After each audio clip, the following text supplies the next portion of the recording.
House Judiciary Non-Civil Committee. My name is Rich Golick. I'm from Smyrna. I've been given the privilege and honor of chairing the committee, a privilege and honor that I'm grateful for. We'll try to be blissfully brief this morning. This is an organizational meeting. Boy, if it'll only be that easy all the time. First, let me talk about the proposed meeting time and sort of the method behind that. What I propose to do going forward is to meet in the mornings at 8:30. Our regular time will be 8:30 on Mondays and Wednesdays. That's how we'll begin. The reason for that, there are multiple reasons for that. One reason is administratively it's a lot easier, I think, for our staff and most important, our executive assistant, Mrs. Harden, who has the civil committee to deal with in the afternoons, and they meet on Tuesdays and Thursdays at 2. It'll be a lot easier for her and for the staff for us to meet in the mornings. Now, I understand that's only an hour and a half time, and that's not a lot. I understand that. My preference going forward, and I understand that this is somewhat experimental, is that rather than having these marathon meetings potentially on isolated days, I think we do better by meeting for a shorter period of time, potentially on multiple days, 2 or 3 times a week. Obviously, it'll be limited as the beginning of the session, and my prediction is after day 30 as well.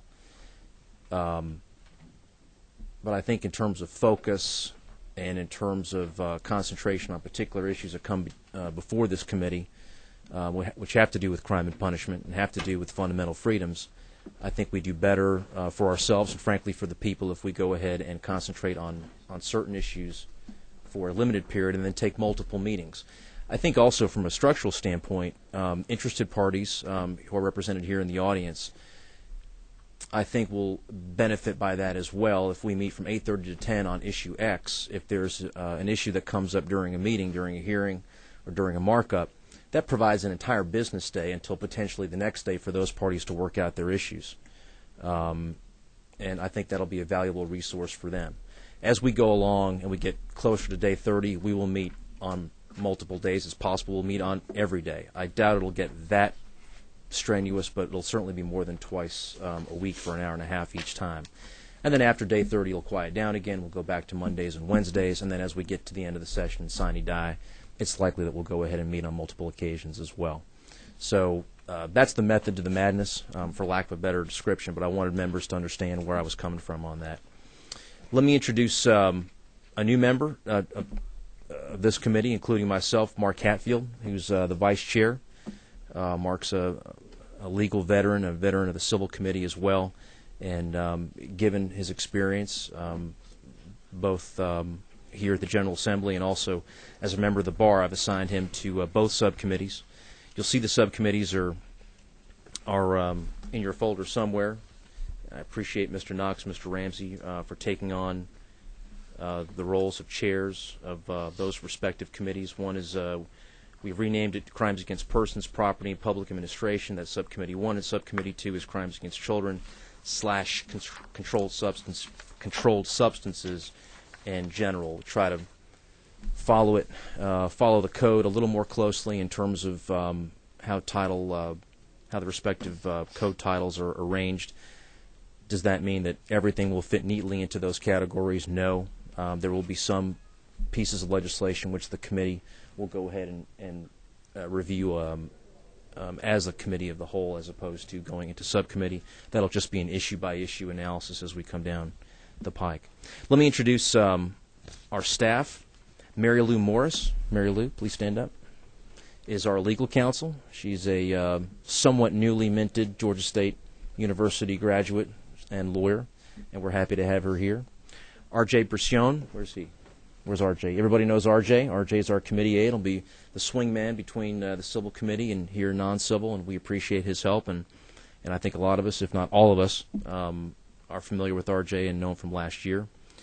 Justin Purvis is one of our interns. Justin, welcome and thank you for your help. And John Fleisch is another intern of ours. John, thank you and welcome, and we appreciate your help. As folks know on the committee, Jill Travis is our standing assigned legislative counsel. Unfortunately, Jill had an injury. She's broken her leg. It's pretty severe, but Jill, I know, and I've not spoken to her, my understanding is that Jill is probably watching right now and is making notes about what I'm saying wrong and probably emailing corrections to Diane right now. We wish Jill a speedy recovery. The most important thing is that she get better. In her absence, Jimmy McDonald, legislative counsel, will be filling in for Jill. We appreciate his help along with everything else that he's assigned to, and understand his workload and appreciate his being here. And we obviously wish Jill a speedy recovery. Ms. Diane Harden, of course, the glue of the machine.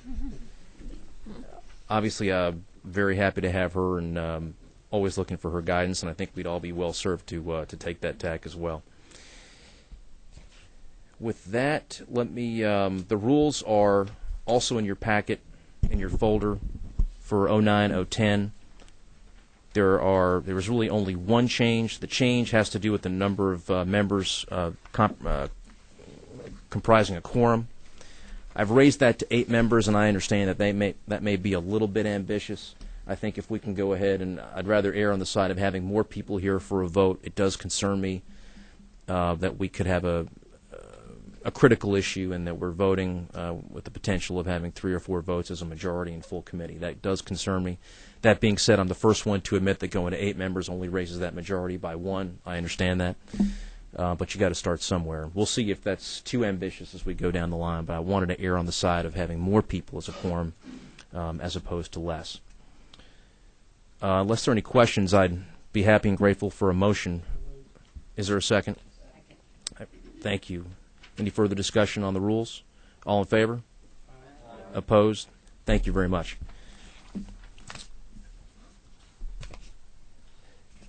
As bills come in, you'll see that there is I think there is a form.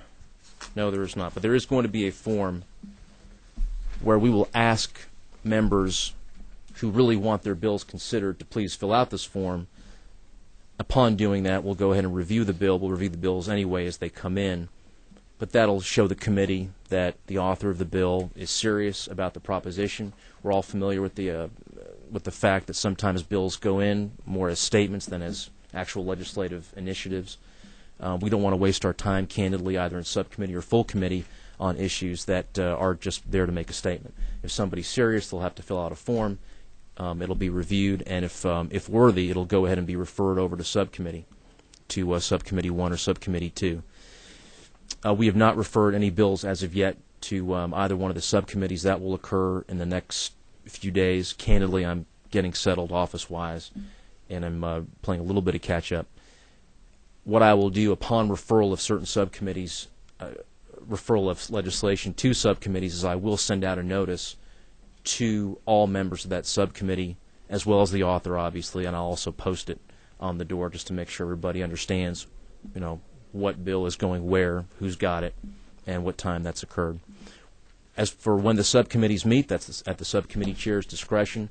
I would ask them and caution them to try to schedule that at a time when the room is not otherwise being used by our friends on the civil side. And that way we can keep the train on the tracks and keep moving forward, especially as we get to day 30 or approach day 30. And that, I believe, is it. There's a reminder, tomorrow the Superior Court Clerks Association is hosting a lunch for both judiciary committees here in the committee room. We appreciate that. I'd encourage everyone here to come and say hello to your Superior Court clerk, who do a great job for us, and it's a very difficult job. Very difficult job. Are there any questions? I thank you for your time. We're adjourned.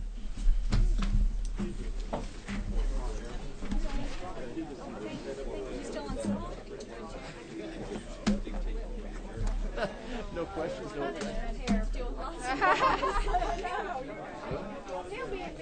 Good meeting. Good meeting.